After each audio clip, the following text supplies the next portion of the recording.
Meghan Markle and Prince Andrew. Two names you would hardly expect to hear in the same sentence, but that's exactly where this story begins. Royal biographer Andrew Lownie has just revealed shocking new details linking Meghan and Andrew in a way no one saw coming. And what he uncovered could change everything we thought we knew about both of them. So, who exactly is this man making these explosive claims? Andrew Lownie isn't some random gossip blogger. He's a respected royal biographer who spent years investigating Prince Andrew's darkest secrets. His book on Andrew became one of the most controversial royal exposés ever published. And he didn't just rely on rumors. He had sources, real sources, people who were there, people who saw things, people who know the truth.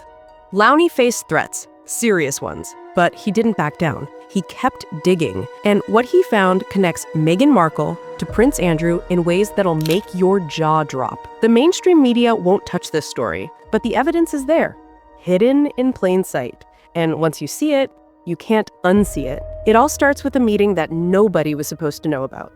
September 2013, Toronto, Canada. Meghan Markle was living there, filming Suits. Just another actress trying to make it big, or so we thought.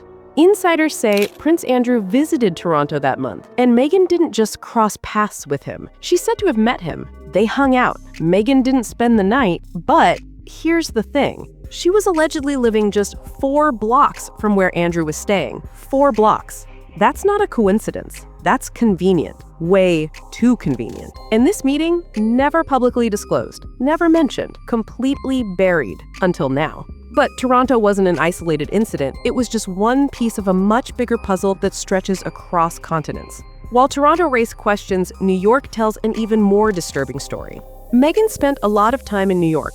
A lot. And guess who else was there? Eugenie and Beatrice, Andrew's daughters. The York sisters were Meghan's crowd, her scene, her circle. They had the same friends, the same connections, the same social world. In 2014, Meghan's hairstylist posted photos with her. That same year, Eugenie posted photos with the exact same guy. Same parties, same people, same world. And then there's Marcus Anderson. This is where it gets really interesting. Anderson is the global membership director at Soho House. He's Meghan's best friend, goes everywhere with her, inseparable. But he's also extremely close to Eugenie and Beatrice and the entire York circle. Marcus Anderson is the thread that ties everyone together. And Soho House? It's owned by Ron Burkle, a billionaire with his own connections to some very questionable people, including those in Epstein's orbit. Burkle allegedly flew Meghan around on his private jet, while Harry, the prince, flew economy. Let that sink in. The actress gets the private plane, the prince gets economy plus. Something doesn't add up, and nowhere does it add up less than at a wedding in Jamaica where everything started to unravel. March 2017, Tom Inskip's wedding in Jamaica.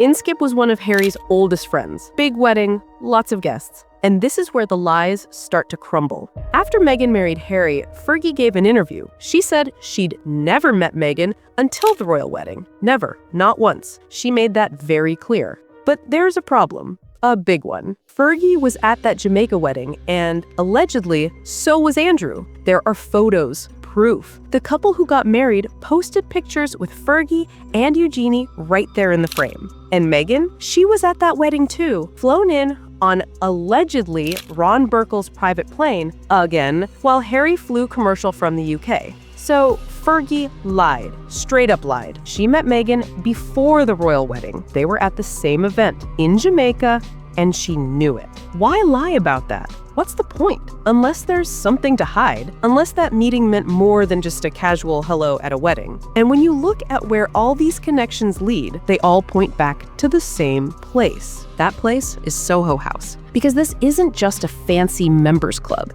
It's a network, a web of influence, and Meghan was deep inside it. Marcus Anderson introduced Meghan to everyone. He was her gateway into that world, the royal world, the elite world, the world where Prince Andrew operated, Ron Burkle's world.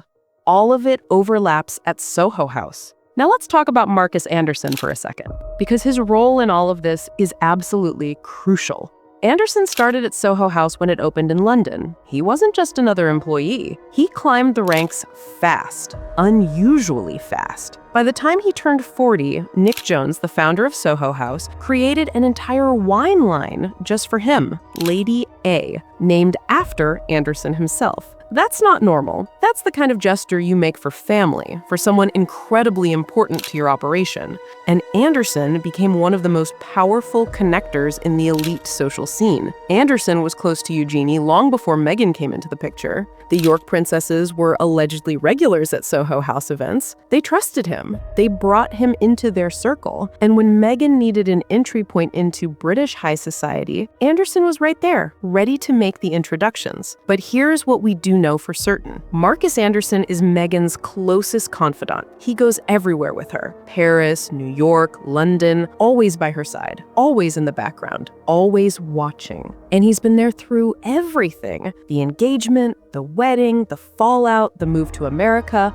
all of it. And Soho House itself, it's become legendary for its exclusivity, its discretion, its privacy. What happens at Soho House stays at Soho House. That's the unspoken rule. It's where deals get made, where relationships start, where secrets are kept. And Ron Burkle, the man who owns it, has his own connections that run deep into some very dark circles. Burkle was close to Bill Clinton, very close.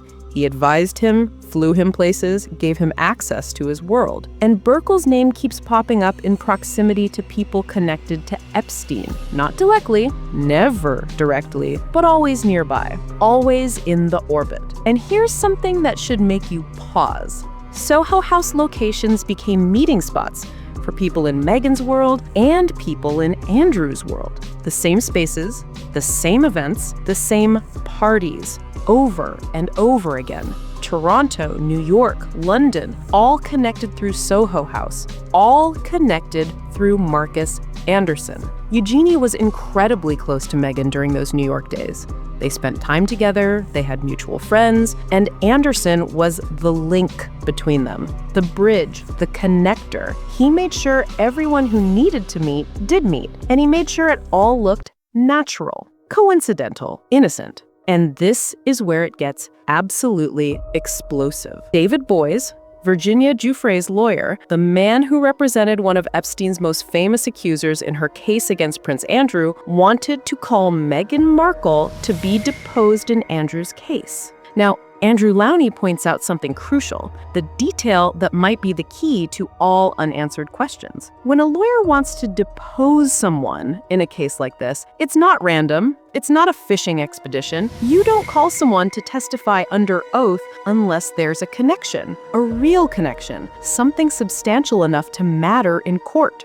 And Lownie exposes exactly what that means. David Boies wanted to call Meghan in the Andrew case. So, there's lots and lots of circumstantial evidence, as you say, of all these connections, and it's just trying to prove them. If Boies wanted Meghan deposed in Andrew's case, he believed she had relevant information, critical information, the kind of information that could have impacted the outcome. That's not a small detail. That's massive. And it makes you wonder what else Meghan learned from her time with the Yorks, especially from Fergie. Because Fergie didn't just meet Meghan, she mentored her. Remember when Meghan sat down with Oprah, that interview where she aired all the royal family's dirty laundry? She mentioned Fergie. She said Fergie taught her how to curtsy right before meeting the Queen. Most people thought nothing of it, just a polite mention. But the way Meghan talked about Fergie stood out. The familiarity of the tone. It wasn't like someone who just met her. It was like someone who'd known her for a while. Meghan and Fergie allegedly had a relationship long before the royal wedding. They knew each other. They spent time together. Fergie even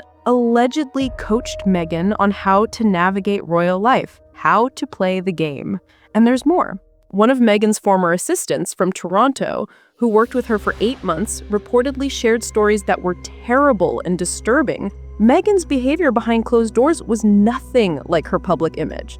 But those stories stay buried for now. just like so many other secrets that the royal family desperately wants to keep hidden. And they've been trying to control the narrative. Leaked emails started surfacing. Emails between Fergie and Ghislaine Maxwell, Epstein's right hand. These emails prove that both Fergie and Andrew lied about their relationship with Epstein. And those emails? They're being leaked strategically by Ghislaine herself from prison. She kept them as insurance, her get-out-of-jail card, and now she's using them to shift focus, to keep attention on Andrew while protecting others. But here's the thing, those emails are just the beginning. There are thousands more. Thousands. And they haven't been released yet. Who knows what else is in there? Who knows what other names will come out? The truth keeps coming out, bit by bit, email by email. And the pressure from inside the palace is reaching a breaking point, because not everyone in the family wants to protect Andrew anymore. Prince William has had enough. He's done protecting Andrew. Parliament won't help. They keep passing the responsibility back to the king,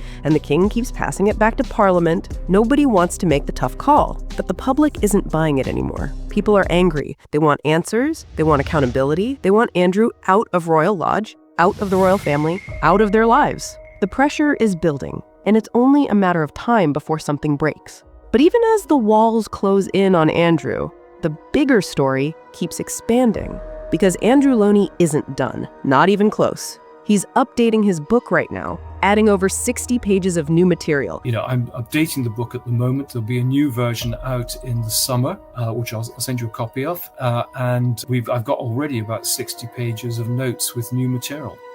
60 pages. That's a whole new section of bombshells. Lownie also hinted that major political figures might be named in future editions. People with power, people with influence, people who don't want their names anywhere near this story. Sources keep coming forward. People who saw things, people who know things. After years of silence, they're ready to tell their stories. And Lownie is listening. The web keeps expanding. The connections keep growing. And Meghan Markle is right in the middle of it all, which leaves us with questions that nobody seems willing to answer. So here's what we know. Meghan allegedly met Prince Andrew in Toronto in 2013. She spent time in New York with his daughters. She attended some of the same events as Fergie. She was flown around on private jets by billionaires connected to Epstein's circle. She was close to Marcus Anderson, who connects many people in this story. Virginia Giuffre's lawyer wanted to question her about Andrew, and Fergie seems to have lied about when she first met Meghan. That's a lot of coincidences. Too many. And the more you look, the more connections you find, the more lies get exposed, the more the story grows. The royal family is trying to bury this. The mainstream media won't touch it, but the truth has a way of coming out, and it's coming out now, piece by piece, email by email, source by source. Meghan Markle and Andrew, two names that should never be in the same sentence, but here we are. And the story is far from over. More revelations are coming. More emails will leak. More sources will speak. And when they do, everything we thought we knew about Meghan, about Andrew, about the royals, might just fall apart. So here's my question for you. Do you think Meghan knew exactly what she was getting into? Or was she just in the wrong place at the wrong time? Drop your thoughts in the comments. And if this video opened your eyes, smash that like button, subscribe, and hype it so more people can see it.